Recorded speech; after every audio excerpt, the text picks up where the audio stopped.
Hey everyone, and welcome back to another deep dive. Are you ready to really get into some fascinating sources with me today? Always excited to dive in. What do we got this time? Well, we're tackling a pretty big question today. Okay. Can we even imagine a world beyond, those extraction-based economies? Yeah. The ones that are always taking resources from one place and benefiting another. That's a huge question. It is. Yeah, and timely with so much going on these days, Sure. climate change, all those dwindling resources, and the gap between, the haves and the have-nots. Absolutely. It seems to be getting bigger and bigger. Yeah, and you know what's really interesting about all the sources we've got piled up for this deep dive is that What's that? they actually give us these little glimpses into what those alternatives might look like. Oh, wow. So not just critiquing what is, but offering some possibilities. Exactly. So, So one of the sources is this framework for post-extractive conversations. And it starts by acknowledging something I think a lot of us feel, that extraction just feels inevitable. right. It's like the default setting for how the world works, you know? It's just like, well, this is how things are. Yeah. Like we're so stuck in these systems that it's hard to picture anything else. Totally. It's like we're trapped or something. Yeah.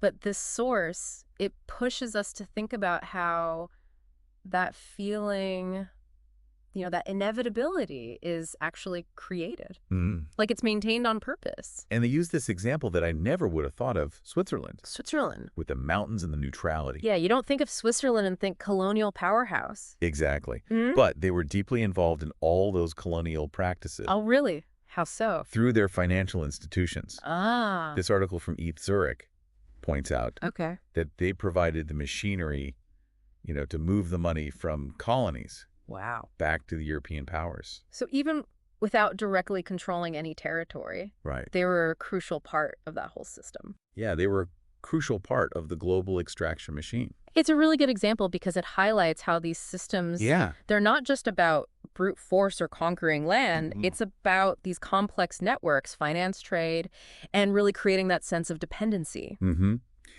And, they actually use this striking metaphor in the source, Oh. a machine, Okay.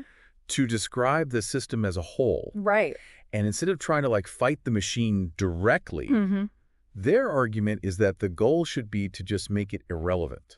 Oh, make it obsolete. Yeah. I like that. If you can create systems where there's genuine abundance, without needing to extract, Right. the old machine just kind of It's moves away. Yeah. And this is where it gets really interesting. Okay, tell me more. They actually list the tools that are used to keep that machine running. Economic warfare, Uh-huh. currency manipulation, Right. debt traps. It's like a playbook for maintaining control. Yeah. It's like the mechanisms of dependency that keep certain nations, reliant on others. Mm-hmm. And you see this throughout history, Oh, yeah. where they use economic pressure to force countries into trade deals they don't want. Right. Or to accept certain political conditions. Absolutely. Yeah, it happens all the time. And it's not just governments either. Really? The way that we've set up our global supply chains, Mm-hmm. how things are made and how things are shipped around the world, Yeah. it also creates this web of reliance. That's true. I never really thought about that. Think about your smartphone. Okay. It's got components that are sourced globally. Mm-hmm. They're assembled in different countries, Yeah. but ultimately they're controlled by... By a handful of powerful corporations. Exactly. Ah. It's a system that's designed to make you feel like you need that product. Right. Even if you could potentially manage without it.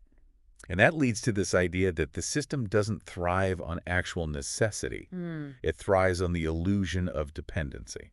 That's a really powerful distinction. It is. Yeah. And think about it this way. Okay. Have you ever felt pressured to buy something that you didn't truly need? Oh, all the time. Like Wow. the latest fashion trend or that gadget with all the bells and whistles that I'll never use. Exactly. Or eat Yeah. that extra cup of coffee when you've already had two. Oh, yeah. That's a great example. That feeling of, I have to have this. Yes. Even when you know it's not essential. That, on a tiny scale, Yeah. is what's happening globally. It is. The machine is keeping us convinced that we need what it's selling, Mm-hmm. even if it comes at a huge cost to people and the planet. And in the midst of all of this, we have these really powerful examples of pushing back against these extractive systems. Oh, that's great. Give me an example. That African Leadership Series speech that we have, Okay. it just straight up rejects the idea that Africa needs handouts or charity. It's about time someone said that. Yeah. They call out that beggar narrative Mm. that's always used to describe the continent. Yeah, it's so demeaning. It is, and they demand an equal seat at the table, of global affairs. It's about time. Yeah. One specific demand that really struck me was the call to open up the Black Sea Channel. Okay, why is that? They argued that this would allow grain and fertilizer to flow to global markets, I see. addressing those crucial needs without Africa having to play by the usual rules. It's a strategic move.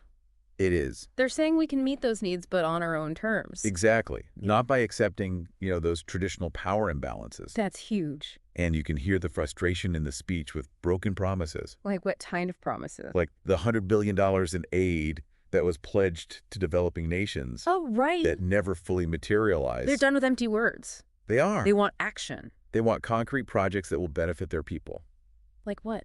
Like harnessing the power of the Congo River, Wow. which is a massive undertaking. It is. But it has the potential to provide clean energy. To a lot of people. Yeah, to multiple African countries. Wow, that's amazing. So it's about taking control, building their own future, Right. rather than waiting for help that might never come. It's a shift from dependency to self-sufficiency. Exactly. And that's a theme that runs through a lot of these sources. It makes sense. And speaking of self-sufficiency, Yeah. we have some seriously inspiring examples of how communities are building those alternative systems Really? that move beyond extraction. Wow. So it's not just theory, it's actually happening. It's happening right now. This is exciting. I know. And the post-extractive framework Yeah. calls them glimmers of possibility, I love. things that are happening on the ground that point toward a different future. Give me some specifics. Let's talk about agroecology movements in Southeast Asia.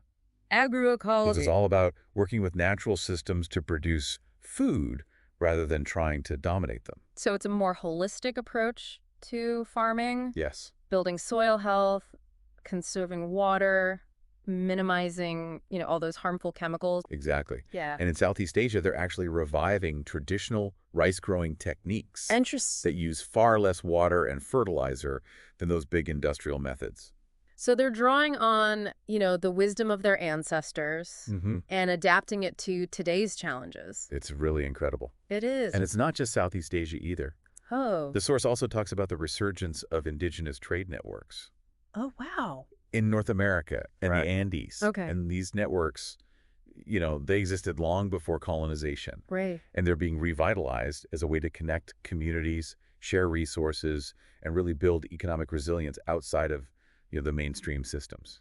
That's amazing. Do we know what's being traded through those networks? Yeah, things like traditional medicines and handcrafted goods are being exchanged. Oh, wow. So they're keeping that cultural knowledge alive while also creating, those economic opportunities that are rooted in community values. It's this blend of tradition and innovation. It's beautiful. It is. And these are just a couple of examples. I'm sure. There are tons of ways that communities are building these parallel systems. Like what? From community-driven manufacturing Okay. to alternative currencies. Interesting. Think about the rise of makerspaces and local food co-ops. Yeah, people are finding ways to produce and consume outside of those big corporate-dominated markets. It feels hopeful, doesn't it? It does. These alternatives aren't just theories. They're happening. They're showing us that another world is possible. They are. And as these post-extractive systems gain traction, they offer this vision of a world where local abundance Yeah. reduces our reliance on those exploitative global networks. Wow, a world where communities have more control over their resources and their own destinies. Exactly. And speaking of taking control, Yes. let's talk about healthcare and education. Oh. Two essentials that are often dominated by outside forces. Yeah, where that dependency can be really acute. Lots of countries rely on imported pharmaceuticals, medical equipment, and even those educational models. Oh, that's true. But our sources suggest that there are some pretty powerful alternatives emerging. Like what? Well, the framework document talks about the revival of traditional medicine Okay. and community care models. Interesting. It mentions the Zapatistas in Mexico, Mhm. who built their own autonomous healthcare system Wow. based on traditional knowledge and community solidarity. That's impressive. It goes beyond just treating illness. Okay. It's about reclaiming health and well-being as a community. They've trained their own health promoters, Yes. built their own clinics, cultivating medicinal plants. It's a holistic approach that prioritizes community needs over profit. It's a powerful reminder that healthcare doesn't have to be this top-down system, Yeah, controlled by big corporations or distant governments. absolutely. And on the education front, Yeah. there's this growing understanding Yeah. that practical skills and passing down knowledge from elders to younger generations Right. can be just as valuable as formal schooling. Yeah, I can see that. Think about indigenous communities where elders play such a vital role in transmitting that knowledge about farming, Right. hunting, healing, even storytelling. It's education rooted in place and in culture, Mm. preparing young people to thrive in their own communities, not just to fit into some globalized workforce. Exactly. It's important. And think about all the skills you've learned outside of, traditional education. Like what? Gardening, Oh, yeah. cooking, fixing things around the house. Those are valuable. Yeah. And they contribute to a more self-sufficient and resilient way of life. Absolutely. Yeah. And as we reimagine education Yeah. beyond just institutions, Mm-hmm. we open up this whole world of possibilities for learning and personal growth. I love it. Now, building a world beyond extraction Yeah. isn't just about, individual communities becoming self-sufficient. Right. It's about rethinking how we handle conflict and engage in trade globally. So how do we interact on that global scale Right. without repeating those patterns of domination and exploitation? And our sources offer some really intriguing examples of what this might look like. Oh. Tell me. Well, one idea is consensus-based governance for resolving resource conflicts. Okay. And they contrast this with top-down, often violent solutions Yeah. that are imposed by states. So instead of a corporation or a government coming in and just dictating the terms, what if the community came together to decide how to manage that resource? That would be a huge shift in power dynamics. It would. But it would require, a commitment to listening to everyone, Yeah. finding that common ground, and making decisions that benefit the whole community. Not just a powerful few. Exactly. That's really important. And the source also talks about parallel markets operating outside of, mainstream economic systems, Mm-hmm. letting communities trade on their own terms. Okay. And we actually have a real-world example of this. What's that? Venezuela's barter networks. Oh. Because of the economic crisis there, Yeah. a lot of communities have turned to bartering goods and services to survive. Makes sense. And it's a fascinating example of how people adapt Yeah. and create their own systems of exchange Right. when that formal economy breaks down. They have to. They do. But these parallel markets aren't just about survival. No. They can be a really powerful tool for resisting those exploitative economic systems Right. and building those more equitable relationships between communities. So they can choose when and how to participate rather than being dictated to by those external forces. It's like saying, we'll trade with you on our terms Mhm. in a way that benefits our community, and we're not afraid to walk away if it's not a fair deal. That's powerful. It is. And it brings us to a really interesting case study that's explored in this essay on natural resource extraction and settler colonial infrastructures. Okay, what's the case study? Canadian extractive practice. Canadian. Oh, wow. Okay, cool. And this essay goes really deep into how these practices are woven into Canada's national identity and its colonial history. It's interesting because Canada has this reputation for being nice, I know. but Right. it's deeply entangled in these systems of exploitation, just like every other wealthy nation. Exactly. And they use the story of Peter Monk, Okay. the founder of Barrick Gold, Mhm. as this powerful illustration. What do they say about him? Well, he was often celebrated as a philanthropist Okay. and a symbol of Canadian success. Right. But the essay contrasts that image with the alleged human rights abuses Oh, and the environmental damage. That's terrible. It is. And it's so often presented, within this narrative of helping less developed nations. Mhm. Like extraction is necessary for their economic progress. Like we're doing them a favor. Exactly. But the essay really challenges that, It does. arguing that it's often a way to justify practices that benefit corporations and wealthy nations at the expense of local communities. And they mentioned several controversies surrounding Barrick Gold. Like what? Cyanide spills in Argentina, Oh, gosh. and accusations of violence against communities in Tanzania. That's awful. Is. And then there's the Trans Mountain Pipeline, Oh, yeah. which is still such a contentious issue in Canada. It is. And the essay highlights how the Canadian government pushed for that pipeline's expansion, Yeah. despite that strong opposition from Indigenous communities. So they frame the pipeline as being in the national interest, They do. which really exposes whose interests are actually prioritized. Yeah, and the fact that it would cut through unceded indigenous lands Right. without their consent. Shows that, those colonial patterns of dispossession, they're Yeah. still very much alive. It's like the Canadian government is saying, we recognize indigenous rights, but only when they don't get in the way of our economic interests. Yeah. So frustrating. And that tension, recognizing indigenous rights, while upholding these legal frameworks that are rooted in that doctrine of discovery. Right. The one that legitimized the seizure of land from indigenous peoples. Exactly. Yeah. It's a fundamental contradiction that Canada needs to face. I agree. This feels like a good place to pause for now. Okay. We'll pick up this conversation in part 2, where we'll explore how we understand the past, the impact of those hidden financial flows, and what a truly post-extractive world might actually look like. Can't wait. I know it's going to be a fascinating discussion. I'm sure it will be. All this talk about, extraction and alternatives makes me think about how we understand history. Okay. Our view of the past, it really shapes, how we see the future. Right. And there's this journal in the stack we have for this deep dive that speaks directly to that. Afrique débat, méthode et terrain d'histoire. Oh, that sounds interesting. It's dedicated to pre-20th century African history. Okay. But what's fascinating is the approach. What's their approach? They use all these different sources, like archaeology, linguistics, to challenge those traditional narratives about Africa's past, the ones that are often, Eurocentric. It's like they're saying, hey, there's a whole lot more to the story Exactly. than what's been told before. And one specific issue focuses on extracting the past from the present. Okay. Which is so relevant to our conversation today. It is. And it encourages researchers to re-examine history through these new lenses, uncover, those hidden voices, and challenge those old assumptions about how African societies functioned before colonization. That's so important. It is, because if we only have this partial understanding of the past, Right. it's harder to imagine different futures. Makes sense. By understanding the richness and complexity of those pre-colonial societies, we can start to see that extractive systems weren't the only way to organize human life. It opens up our minds to other possibilities. It does. There's all this knowledge and alternative ways of being that we can draw inspiration from. And speaking of uncovering hidden things, let's talk about the Pandora Papers. That massive investigation by the ICIJ really blew the lid off the hidden wealth of the global elite. It was a game changer. Wasn't it? The Pandora Papers are a prime example of how extractive practices are fueled by financial secrecy. Exactly.